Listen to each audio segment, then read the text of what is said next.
इसीलिए परम पूज्य गुरुदेव ने कहा, बेटे मेरा साहित्य ही मेरा शरीर है, अस्तित्व है।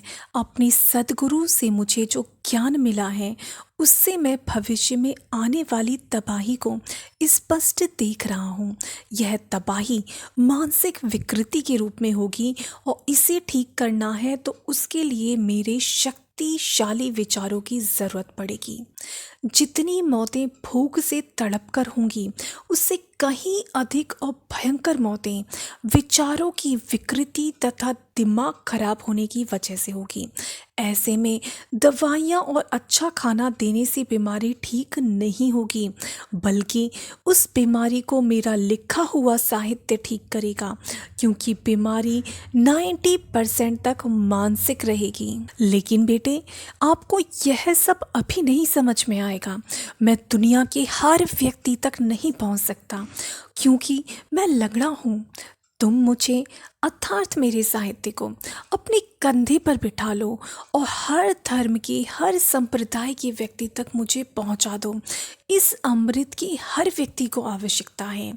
इसलिए हर गायत्री परिजन को गुरुदेव के सत साहित्य को आम लोगों तक पहुंचाने का प्रयास करना चाहिए।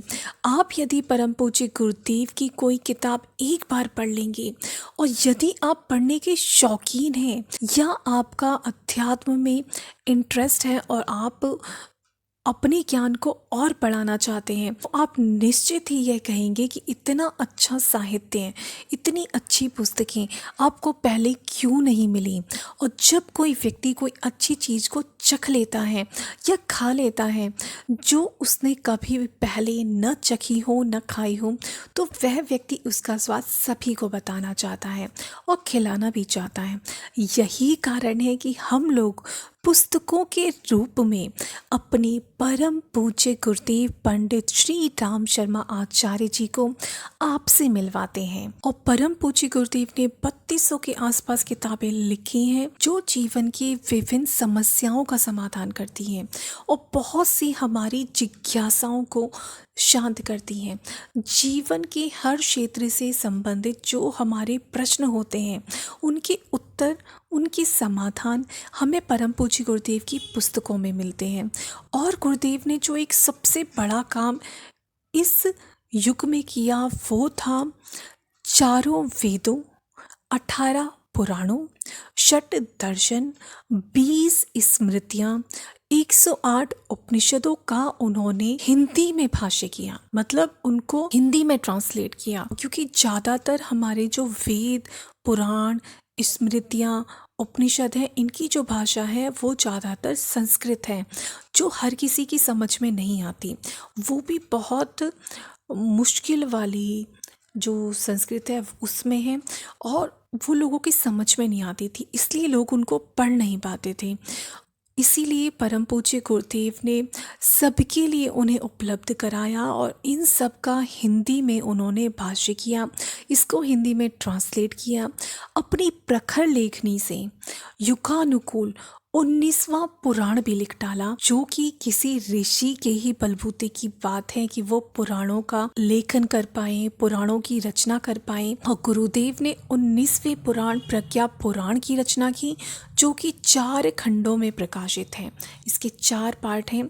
साथ ही प्रज्ञोपनिषद, मतलब एक उपनिषद भी लिख दिया जिसका नाम था प्रज्ञोपनिषद, तथा गायत्री महाविज्ञान की रचना भी गुरुदेव ने की। ये तो की ही मुख्य रचनाएं। इसके साथ ही 3000 से अधिक पुस्तकें गुरुदेव ने लिखी और अकेली दुनिया में इतनी जीवनोपयोगी पुस्तकें अभी तक किसी ने न लिखी हैं, न ऐसा लगता है कि निकट भविष्य में कोई अकेला व्यक्ति इतनी सारी पुस्तकें, वो भी जीवन के विविध आयामों से संबंधित, लिख भी पाएगा।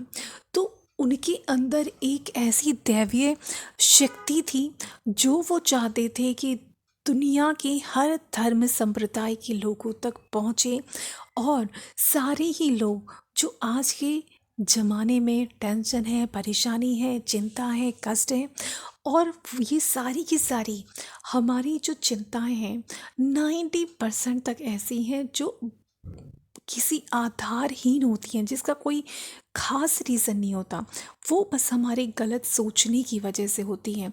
तो हो सके तो आप परम पूज्य गुरुदेव की पुस्तकों रूपी अमृत को दुनिया के हर वर्ग के लोगों तक पहुंचाएं और इस पुण्य में भागीदार बने।